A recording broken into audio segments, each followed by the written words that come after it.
Good morning বন্ধুরা, কেমন আছো তোমরা সবাই? আশা করছি তোমরা যে যেখানেই আছো ভালো আছো। আমিও বেশ ভালো আছি। এস ফ্যামিলিতে তোমাদের সকলকে ওয়েলকাম এবং অনেক অনেক ভালোবাসা জানাই। ঘড়িতে সময় এখন সকাল 7টা। তোমাদেরকে সঙ্গে নিয়েই আজকের ব্লগটি এই সকাল থেকেই শুরু করছি। ঘুম থেকে উঠেছি 6:30টার সময়। তো যাই হোক, এদিকে একটু হাঁটাচলা করছি আর দেখলাম গাছে ফুল রয়েছে, ফুলগুলো এখন তুলে রাখি। গাছটা কেমন একটু হয়ে গেছে, মানে মরে যাবে এরকম মনে হচ্ছে। ফুল কিন্তু তেমনভাবে ফুটছে না। আগেরবার যখন এসেছিলাম একদম গাছ ভর্তি ফুল হতো, তো গাছে কেমন পোকা ধরে গেছে, মানে পিঁপড়ে, ছোট ছোট পিঁপড়ে হয়ে গেছে।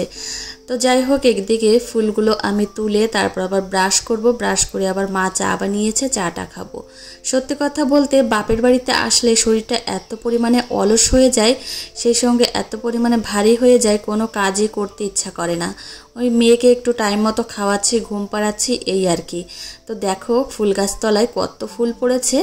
আর আমাদের এই বাড়ির গাছটাতেও, মানে শিউলি ফুল গাছটাতেও কিন্তু শিউলি ফুল ফোটে। মা বললো চা বানাচ্ছি, তুই দাঁত ব্রাশ করে আয়, ওই জন্য এদিকে আবার দাঁত ব্রাশ করছি।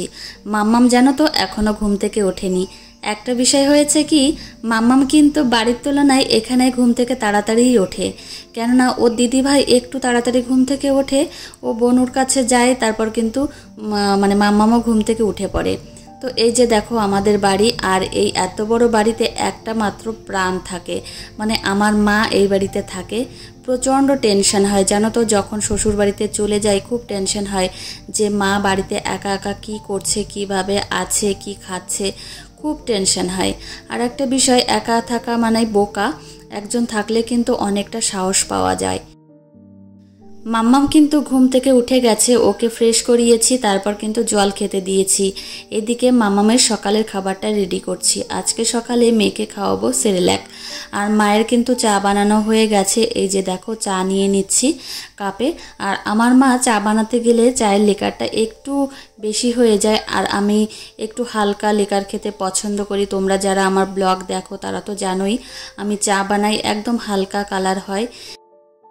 চায়ের মধ্যে বিস্কিট ডুবিয়ে খেতে কিন্তু বেশ ভালো লাগে। আর এদিকে দেখো বোনও চা খাচ্ছে, আর মাম্মাম এখানে দাঁড়িয়ে রয়েছে, কেননা ও দিদিভাই ঘরের মধ্যে রয়েছে। এই চশমাটা দেখতে পাচ্ছ, এই চশমাটা ওর মাসিমণি ওকে দিয়েছে, আর এবার দুটো চশমা এনেছে ওর জন্য। তো এই যে এখন বসে বসে একটু চা খাচ্ছি, আর এরপর কিন্তু মাম্মামকে আবার খাওয়াবো। আজকে ভেবেছি শ্বশুর বাড়িতে চলে যাব। এই যে 5 দিন হলো বাপের বাড়িতে এসেছি, তো একটু গোছানো গাছানো আছে। মামামের জামা কাপড়গুলো এ রুমে সে রুমে মানে ছড়ানো ছেটানো রয়েছে, আর আমার জামা কাপড়গুলো তো এখানেই থাকে। তো যাই হোক, এদিকে দেখো মামাম আমার সঙ্গে একটু খেলাধুলো করছে, আর ওকে এখন আমি সকালের খাবারটা খাওয়াবো। তো ওর নিয়মগুলো কিন্তু একদম ঠিকই আছে, টাইম টু টাইমই সব কিছু করাই। তো এই যে দেখো দু বোন এখন খাচ্ছে। শ্বশুরবাড়িতে থাকলে সময় যে কিভাবে কেটে যায় কিছুই কিন্তু টের পাই না। আর এই বাপের বাড়িতে এসে সময় মোটে কাটতেই চাইছে না, শুয়ে বসেই কিন্তু দিনগুলো কাটছে।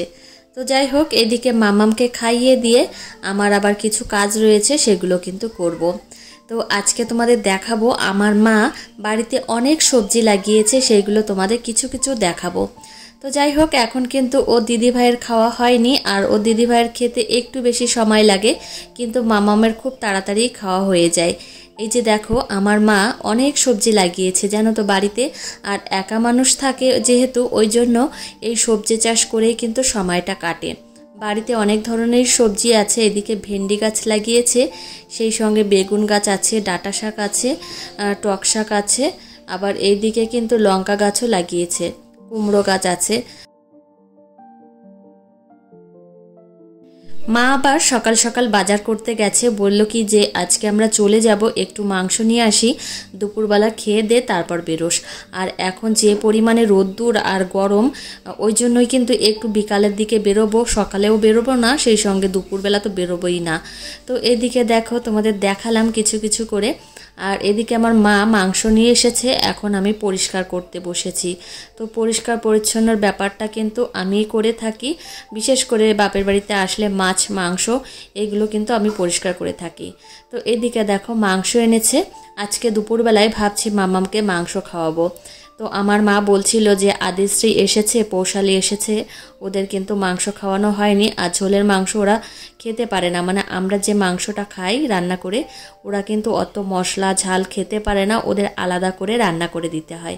আর আগের দিন আমরা হাঁসের মাংস খেয়েছিলাম, আর বাচ্চাদেরকে হাঁসের মাংস দিইনি খেতে, ওই জন্য কিন্তু আজকে যে চিকেন নিয়ে এসেছে চিকেনটাই খাওয়াবো। তো এদিকে আমি পরিষ্কার পরিচ্ছন্ন করে নেব, আবার মাম্মামকে কিন্তু 12টার দিকে আবার স্নানও করাবো। তো এইভাবেই কিন্তু কাটছে দিনগুলো। কিন্তু আজকে বাড়িতে চলে যাব, এরপর থেকেই কিন্তু তোমাদের আমার শ্বশুরবাড়ির ব্লগগুলো দেখাবো। মাংস কিন্তু পরিষ্কার পরিচ্ছন্ন করা হয়ে গেছে। এখন আমি যে ধুয়ে নিয়ে এসেছি আর জল ঝরাতে এই ঝুড়িতে রেখে দিয়েছি। মাংসের জল যখন ঝরে যায় তাহলে কিন্তু রান্না করতেও সুবিধা হয়, জল গলে না। তো এদিকে দেখো আমি ঢেকে রেখে দিলাম, আর আমি এখন ট্রলি ব্যাগটা গুছিয়ে নেব।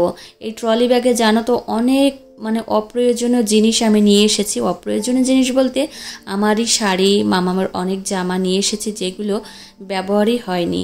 তো এদিকে আমি 3-4টে শাড়ি এনেছি, তার মধ্যে কিন্তু একটাই পরেছি আর বাকি 3টে পরাই হয়নি।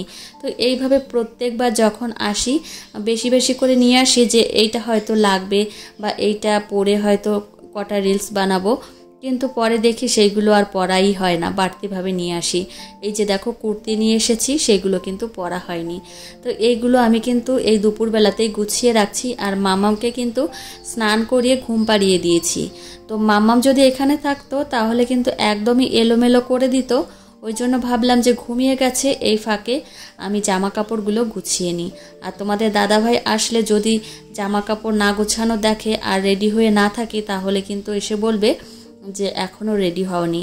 তোমাদের দাদাভাই দুপুরে এসে এখানেই খাবে, তো ওই জন্য আমি সব কাজগুলো একের পর এক গুছিয়ে নিচ্ছি।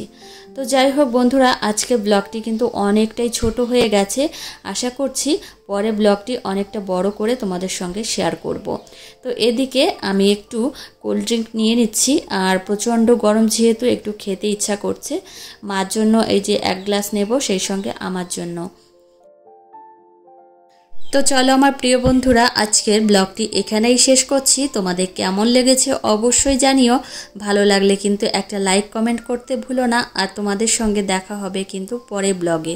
ততক্ষণে তোমরা সুস্থ থেকো, সাবধানে থেকো এবং নিজেদের খেয়াল রেখো। আর এদিকে কোল্ড ড্রিঙ্কসটা খাচ্ছি, এত পরিমাণে শান্তি পাচ্ছি, সত্যি কথা বলতে খুবই ভালো লাগছে।